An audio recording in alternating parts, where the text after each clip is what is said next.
നമുക്ക് തൃശ്ശൂരിൻ്റെ സാഹചര്യങ്ങളിലേക്ക് ഒന്ന് പോകണം. നവമി ദിനേശ് വിവരങ്ങളുമായി ചേരും. നവമി, തൃശ്ശൂരിൽ നമുക്ക് വേണമെങ്കിൽ പറയാവുന്നത് LDFന് ഈ വലിയ തരംഗത്തിനിടയിലും പിടിച്ചു നിൽക്കാൻ സഹായിച്ച ഒരു ജില്ല. 9 സീറ്റുകളിൽ അവിടെ അവർക്ക് വിജയം കാണാൻ സാധിച്ചു.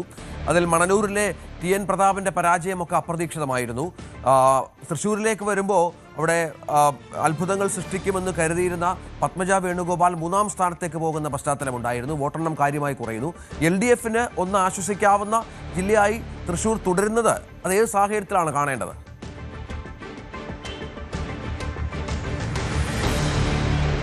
രഞ്ജിത്ത്, എന്തായാലും വലിയ ആത്മവിശ്വാസത്തിലായിരുന്നു പത്മജ വേണുഗോപാൽ പ്രചാരണത്തിലുടനീളം തൃശ്ശൂരിലെത്തിയത്. പക്ഷേ വലിയൊരു തിരിച്ചടി, അവിടെ 3ാം സ്ഥാനത്ത് പോയി എന്ന് പറയുമ്പോൾ തൃശ്ശൂർക്കാരെ സംബന്ധിച്ച് വലിയ തിരിച്ചടി തന്നെയാണ്, BJPയെ സംബന്ധിച്ച വലിയ തിരിച്ചടി തന്നെയാണ് സംഭവിച്ചിരിക്കുന്നത്. പ്രത്യേകിച്ച് സുരേഷ് ഗോപി MP ജയിച്ചു കയറിയ മണ്ഡലം എന്നുള്ള ഒരു സാഹചര്യത്തിൽ കൂടി നിൽക്കുമ്പോൾ പത്മജ വേണുഗോപാലിൻ്റെ തോൽവിയെ BJP വലിയ രീതിയിലുള്ള ഒരു തിരിച്ചടിയായി തന്നെയാണ് കണക്കാക്കപ്പെടുന്നത്. മറ്റൊന്ന്, നേരത്തെ രഞ്ജിത്ത് പറഞ്ഞതുപോലെ തന്നെ TN പ്രതാപന്റെ കാര്യമാണ്. TN പ്രതാപൻ അവസാന നിമിഷം വരെ വലിയ ആത്മവിശ്വാസത്തിലായിരുന്നു. MLA ആകുമെന്ന ഉറച്ച വിശ്വാസത്തിലായിരുന്നു. അദ്ദേഹത്തിന്റെ വാഹനത്തിലുൾപ്പെടെ MLA ബോർഡ് വെച്ച് ഇറക്കേണ്ട ഒരു സാഹചര്യം വരെ എത്തിയിരുന്നു. പക്ഷെ അവസാന നിമിഷമാണ് അവിടെ വലിയൊരു തിരിച്ചടി TN പ്രതാപന് നേരിടേണ്ടി വന്നത്. പിന്നീട് ഇതിന്റെ കണക്കുകൾ വന്നപ്പോൾ TN പ്രതാപന് C രവീന്ദ്രനാഥിന് 126 വോട്ടുകളുടെ ഭൂരിപക്ഷത്തിനാണ് അദ്ദേഹം ജയിച്ചു കയറിയത്. പക്ഷേ പ്രതാപന്റെ ഒരു അപരൻ അവിടെ ഉണ്ടായിരുന്നു. അപരൻ നേടിയത് 184 വോട്ടാണ്. അത് തന്നെ TN പ്രതാപനെ സംബന്ധിച്ച് വലിയൊരു തിരിച്ചടിയായി, അല്ലെങ്കിൽ തോൽവിക്ക് വലിയൊരു കാരണമായി എന്ന് നമുക്ക് കണക്കാക്കാം. 126 വോട്ടുകൾക്ക് TN പ്രതാപൻ തോറ്റപ്പോൾ TN പ്രതാപന്റെ അപരൻ 184 വോട്ടുകളാണ് അവിടെ നേടിയത്, മണലൂരിൽ നേടിയതെന്നുള്ളതാണ് ഏറ്റവും പ്രധാനപ്പെട്ട കാര്യം. എന്തായാലും ഇതിലെ തപാൽ വോട്ടുകളുടെ ക്രമക്കേട് ഉണ്ടെന്ന് UDF ആരോപിക്കുന്നു. അതിന്റെ അടിസ്ഥാനത്തിൽ റീകൗണ്ടിംഗ് ആവശ്യപ്പെട്ട് ഹൈക്കോടതിയെ സമീപിക്കാനാണ് TN പ്രതാപൻ പക്ഷം ആലോചിക്കുന്നത്. 160 വോട്ടുകൾ, പോസ്റ്റൽ വോട്ടുകൾ മണ്ഡലത്തിൽ അസാധുവായി. അത് ഡ്യൂട്ടിയിലുള്ള ഉദ്യോഗസ്ഥരുടെ വീഴ്ചയാണ് എന്ന രീതിയിലാണ്, അല്ലെങ്കിൽ വീഴ്ചയാണെന്ന് ആരോപിച്ചുകൊണ്ടാണ് കോടതിയെ സമീപിക്കുവാൻ TN പ്രതാപൻ പക്ഷം തീരുമാനിച്ചിരിക്കുന്നത്. ഇനി നമുക്ക് മറ്റു മണ്ഡലങ്ങളിലേക്ക് വന്നു കഴിഞ്ഞാൽ, ഇരിങ്ങാലക്കുടയിൽ ബിന്ദുവിനേറ്റ വലിയ തോൽവിയാണ്.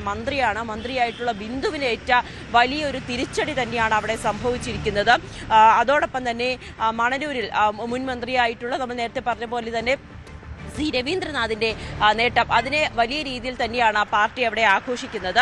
ഒപ്പം 2 തവണ അകന്നു നിന്ന തൃശ്ശൂരും കൊടുങ്ങല്ലൂരും തിരിച്ചു പിടിക്കാനായി എന്നുള്ളതാണ് കോൺഗ്രസ് ഉന്നയിക്കുന്ന ഏറ്റവും വലിയ നേട്ടം എന്ന് പറയുന്നത്. ഇത്രയും വലിയ കോൺഗ്രസ് തരംഗം ഉണ്ടായിട്ട് പോലും തൃശ്ശൂരിനെ വലിയ രീതിയിൽ പിടിച്ചു നിർത്താൻ, അല്ലെങ്കിൽ തൃശ്ശൂരിനെ കൈവിട്ടു പോകാതിരിക്കാൻ LDFന് കഴിഞ്ഞു എന്നുള്ളത് വലിയ ആശ്വാസകരമായി തന്നെയാണ് LDF ക്യാമ്പുകൾ കണക്കാക്കപ്പെടുന്നത്. ഒപ്പം ചാലക്കുടിയിലും കൂടുതൽ ഭൂരിപക്ഷം നിലനിർത്തുവാനായി കോൺഗ്രസിന് സാധിച്ചു എന്നുള്ളതും എടുത്തു പറയേണ്ട കാര്യമാണ്.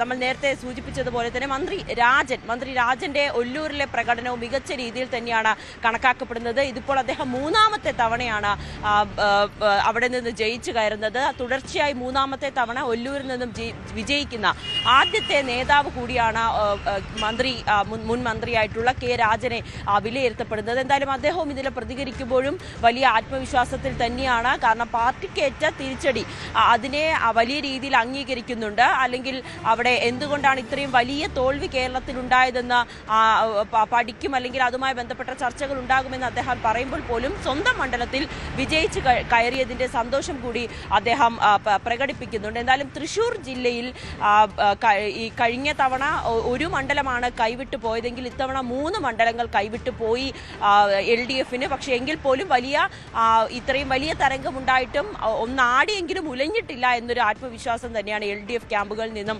പ്രകടമാകുന്നത്. അവിടെ എടുത്തു പറയേണ്ടത് TN പ്രതാപനായിരുന്നു. വലിയ ആത്മവിശ്വാസമായിരുന്നു, വിജയിച്ചു കയറുമെന്ന് അവസാന നിമിഷം വരെ. പക്ഷേ 126 വോട്ടുകളിലാണ് TN പ്രതാപൻ ഒടുവിൽ പരാജയപ്പെട്ടത്.